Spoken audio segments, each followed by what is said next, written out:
जमीन मेरी लड़की एडवोकेट पूर्णिमा सावंत इसने खरीदी 2025 में। अजित राम गुगले, भारत पवार, सचिन गुगले और उनके साथीदार, इन्होंने 10 लाख की खंडनी की मांग की है।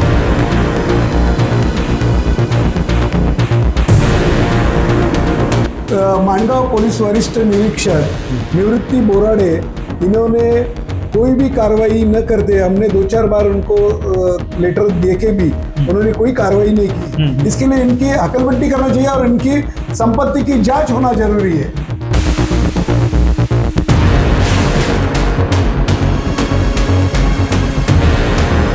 तो हमें आशा है कि हमें इस पर न्याय मिलेगा।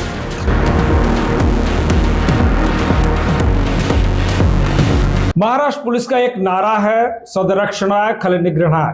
लेकिन अगर मानगांव के निर्गुड़गांव की एक घटना पर नजर डालेंगे तो आपको साफ तौर पर नजर आएगा कि किस तरह से स्थानीय पुलिस गुंडों और बदमाशों को संरक्षण दे रही है और सामान्य लोगों का जमीन हड़पने के लिए उन्हें समर्थन दे रही है या प्रोटेक्शन दे रही है। इस वक्त हमारे साथ है शरद सावंत साहब। सबसे पहले आपसे जानना चाहेंगे कि वो इलाका कौन सा है, कौन सा ऐसा मामला है जिसे लेकर आपने सुप्रिंटेंडेंट ऑफ पुलिस रायगढ़ को आपने कंप्लेन किया है? मौजे निळगुण गांव करके है, वो तालुका माणगांव डिस्ट्रिक्ट रायगढ़ में सर्वे नंबर 137/13/3 56 गुंठा जमीन मेरी लड़की एडवोकेट पूर्णिमा सावंत इसने खरीदी 2025 में।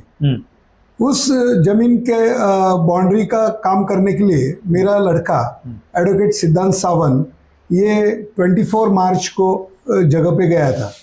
तो कुछ खंडनीखोर गुंडों ने, जिन्होंने 10 लाख का मांग किया था, इसके पहले 20 दिन पहले भी इन्होंने मांग किया था, उसकी हमने कंप्लेंट रायगढ़ एसपी उनको की थी। लेकिन माणगांव पुलिस वरिष्ठ निरीक्षक निवृत्ति बोराडे, इन्होंने कोई भी कार्रवाई न करते, हमने 2-4 बार उनको लेटर देके भी उन्होंने कोई कार्रवाई नहीं की।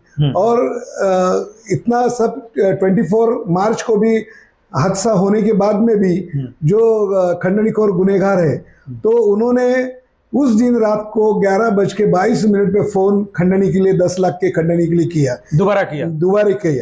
इससे ये होता है कि पुलिस और गुनहगार मिले हुए हैं खंडनीखोर। लोग कौन है, क्या आपने शिनाख्त कर की है?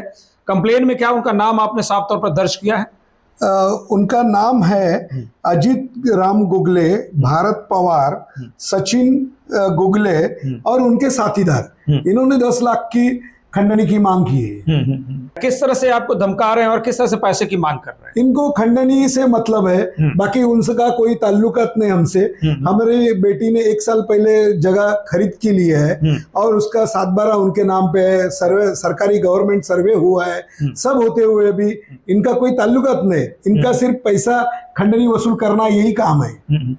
लगातार पुलिस में कंप्लेन करने के बावजूद भी कार्रवाई क्यों नहीं हो रही है? आखिर वजह क्या आपको दिख रही है?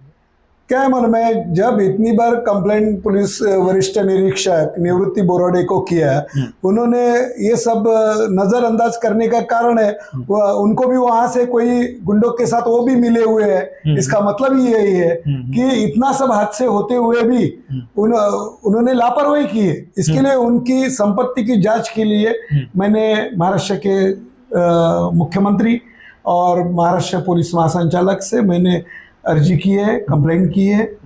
अब आपने SP superintendent of police Raigarh को कंप्लेंट किया है, कितने समय पहले आपने कंप्लेंट किया, उस पर क्या कार्रवाई अभी तक हो पाई है? मैंने ये सब 20 दिन पहले मैंने सुप्रिंटेंडेंट ऑफ पुलिस रायगढ़ के उनको 20 दिन पहले लेटर दिए है कि ऐसा ऐसा 10 लाख की हमारे ऊपर खंडनी की मांग की है। इसका कोई भी उन्होंने कोई कार्रवाई की नहीं है। इसकी वजह से ये हादसे बढ़ रहे हैं। इसका मतलब ये है कि माणगांव पुलिस स्टेशन के वरिष्ठ निरीक्षक निवृत्ति बोराडे ये गुंडों से मिले हुए हैं। क्या गुंडे जिनका नाम आप ले रहे हैं, 4-5 नाम आपने लिया है, उनका कोई पॉलिटिकल कोई ऐसा संबंध है जिनके संरक्षण में ये सब चल रहा है और इसी तरह से जमीनों के बदले पैसे वसूलने, एक्सटॉर्शन करने की कहानी चल रही है? नहीं, ऐसा कोई किसी पार्टी बिटी का कोई ये नहीं है। ये इनका ये वसूली का ही धंधा है, ऐसा है। इनका कोई पार्टी से कोई संबंध नहीं है। उम्मीद कैसे लग रही है आपको कि न्याय मिल पाए? क्या मालूम है, देखिए अभी हमारी इच्छा है कि ऐसे अगर पुलिस अधिकारी रहेंगे तो कैसे आम जनता को न्याय दे सकते हैं। ऐसे लोगों को, ऐसे अधिकारी को, निवृत्ति बोराडे को इसकी हकलबट्टी होनी चाहिए। ऐसे अधिकारी को रख के क्या शासन को बदनाम करेंगे ये, इसके लिए इनकी हकलबट्टी करना चाहिए और इनकी संपत्ति की जांच होना जरूरी है।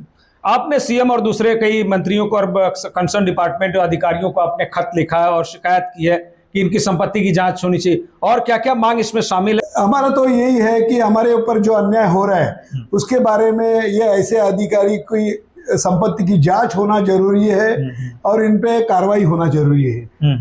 तो तभी ये ऐसे अधिकारी है वो सुधर जाएंगे, वरना ये जनता के लिए ठीक नहीं है। आपने सीएम को लिखित में कंप्लेन किया है, वहां से कोई जवाब आया है क्या? इस संदर्भ में कोई कार्रवाई की बात आपको जानकारी दी गई है? नहीं, अभी मैंने 2 दिन हो गए, उसका जवाब आ जाएगा तो हमें आशा है कि हमें इस पर न्याय मिलेगा। अगर ऐसा नहीं होता है, इसमें देरी होती है, तो आपकी अगली स्ट्रेटजी क्या होगी, क्या रणनीति होगी? क्या ऐसा ये नहीं तो फिर आगे हमको ये इसके ऊपर और भी आगे जाना पड़ेगा ये ऐसे अधिकारी के बारे में। अगर मानगांव और निर्गुण गांव जो स्थानीय पुलिस है उसके रवैये को आपके हिसाब से देखें तो कहीं ना कहीं वो संरक्षण देने की बजाय खुद ही अन्याय कर रही है। अभी हमारा तो ये बात है कि ऐसे अधिकारी को कड़क से कड़क शासन होना चाहिए।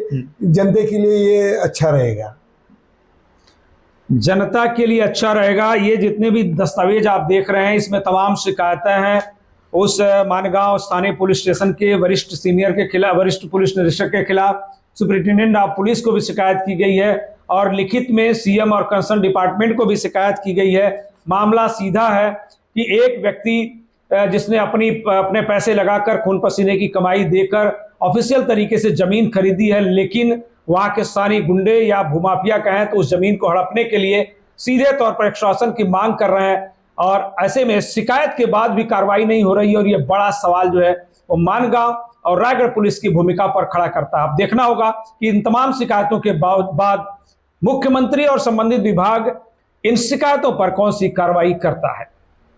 सहयोगी तुषार के साथ मैं Sudhir Sharma, TV1 India, Mumbai. Latest updates और ताजा तरीन खबरों के लिए TV1 इंडिया लाइव को सब्सक्राइब कीजिए और नोटिफिकेशन पाने के लिए बेल आइकॉन को दबाना मत भूलिए।